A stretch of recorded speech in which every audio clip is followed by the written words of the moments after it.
यहाँ पर हम बात करने वाले हैं, हम व्यवहारिक मनोविज्ञान की बात करेंगे। व्यवहारिक मनोविज्ञान का मतलब है कि हम किसी भी चीज़ को अप्लाई करके दिखाएंगे, ठीक है। व्यवहारिक मनोविज्ञान को मनोविज्ञान में तब रखते हैं जब हमारे सामने कोई भी ऐसी समस्या आती है जिसको हमें लगता है कि इसे निदान करने की आवश्यकता है, ठीक है।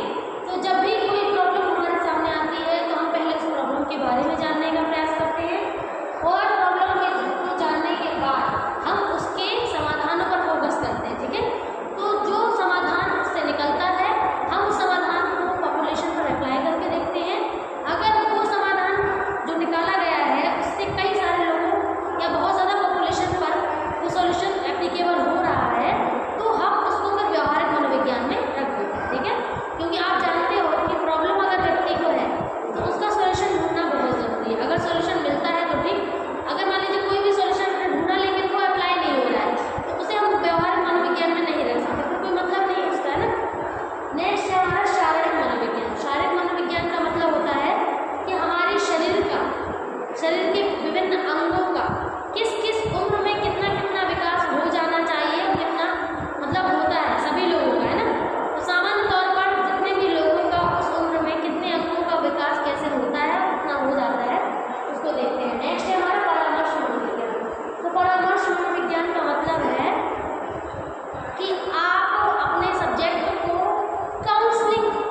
इंसान की जान ली, उन्होंने कितने लोगों को मार दिया है, कितने लोगों का खून बहा है, तो वो फिर नॉर्मल मतलब एक तरीके से आम तौर पर वो उन चीज़ों को महसूस नहीं कर पाते। तो इसीलिए वहाँ काउंसलर या साइकोलॉजिस्ट अपॉइंट होता है। वो साइकोलॉजिस्ट जो होता है जो उनके मस्तिष्क से चलने वाले उस तकलीफ से उसको निजात दिलाता है, ठीक है। तो वहाँ पर सैन्य मनोविज्ञान में मनोवैज्ञानिक की नीड होती है। नेक्स्ट है आसमान मनोविज्ञान। अब देखो, जैसे सर्दी खांसी जुकाम बुखार हो है ना, बीपी हो गया, शुगर हो गया, ये सब बीमारियां हैं। तो इन बीमारियों के लक्षण क्या है, कारण क्या है ना, ये कितने समय तक चलते हैं, तो इन सब की एक रिसर्च की गई, तब जाके इन बीमारियों की किताब लिखी गई। ऐसे ही मानसिक बीमारियां होती हैं, जैसे कि मान के चलिए हमारा जैसे कि मूड डिसऑर्डर है, एंग्जाइटी है, फोबिया है, ठीक है, सिजोफ्रेनिया है, ठीक है। तो ये जो डिसऑर्डर है, पर्सनालिटी डिसऑर्डर है, तो इन ये डिसऑर्डर क्या होते हैं, कैसे बने हैं, है ना, किन कारणों से इन डिसऑर्डर की उत्पत्ति हुई है, ठीक है, उनके लक्षण क्या है, तो इन डिसऑर्डर का पता लगाया जाता है, ठीक है।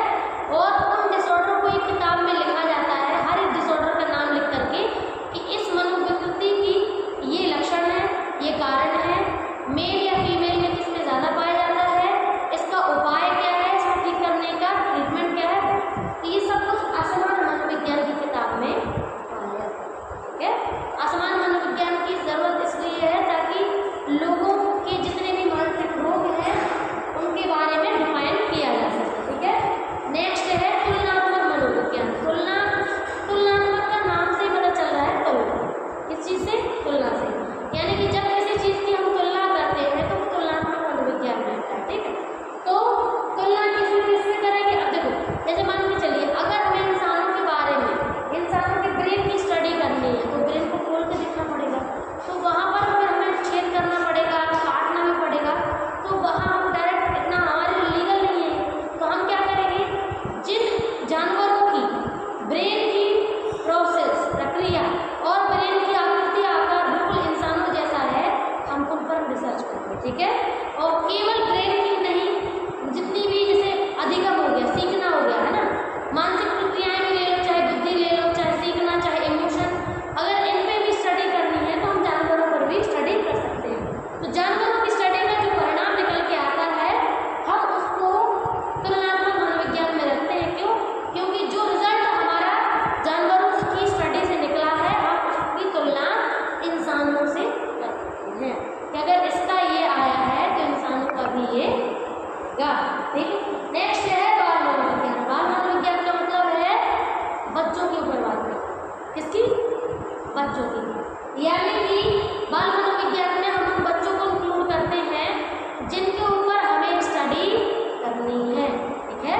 बाल मनोविज्ञान मतलब बचपन से बच्चे की जो मानसिक और जो शारीरिक अवस्थाएं होती हैं हम केवल उतना फोकस करते हैं। देखो आप ये बात बहुत अच्छे से जानते हो, कुछ अवस्थाएं ऐसी हैं जिन पर हमें स्टडी करना ज़रूरी है, पता है क्यों? क्योंकि कहते हैं कि इतिहास यानी कि पास्ट हमारा जो होता है भविष्य का निर्माण करता है, ये बात तो आप जानते हैं, ठीक है।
बनने से व्यक्ति के उदय का कारण, ठीक है।